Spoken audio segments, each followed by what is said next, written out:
દર્શક મિત્રો, વેલકમ ગુજરાત ન્યૂઝમાં આપનું સ્વાગત છે। પ્રાપ્ત માહિતી અનુસાર જંબુસર પંચાયતના નવનિયુક્ત પ્રમુખ અને કારોબારી અધ્યક્ષની સરાહનીય પહેલ। જંબુસર તાલુકા પંચાયતના નવનિયુક્ત પ્રમુખ કિરણભાઈ યાદવ તથા કારોબારી અધ્યક્ષ શ્રી એચ.કે. પટેલ દ્વારા તાલુકા પંચાયતના કેમ્પ્સને સ્વચ્છ અને સુંદર બનાવવા માટે સરાહનીય કામગીરી હાથ ધરવામાં આવી છે। તાલુકા પંચાયતના કેમ્પ્સમાં લાંબા સમયથી ઉગી નીકળતા ઝાડી ઝાખરા, જંગલી વનસ્પતિ તેમજ કચરાને દૂર કરી સમગ્ર પરિસરની સાફ સફાઈ કરવામાં આવી।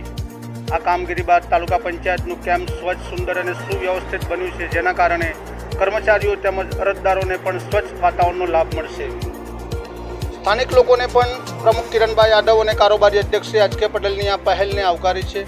સ્વચ્છતા પ્રત્યેની તેમની પ્રતિબદ્ધતા અન્ય સરકારી કચેરીઓ માટે પણ પ્રેરણારૂપ બની છે। આ કામગીરીથી તાલુકા પંચાયતના પરિસરની સુંદરતામાં વધારો થયો છે અને સ્વચ્છતા અંગે સકારાત્મક સંદેશ પણ સમાજમાં પહોંચ્યો છે। Editor and bureau chief Jagdish Chauhan, welcome Gujarat news.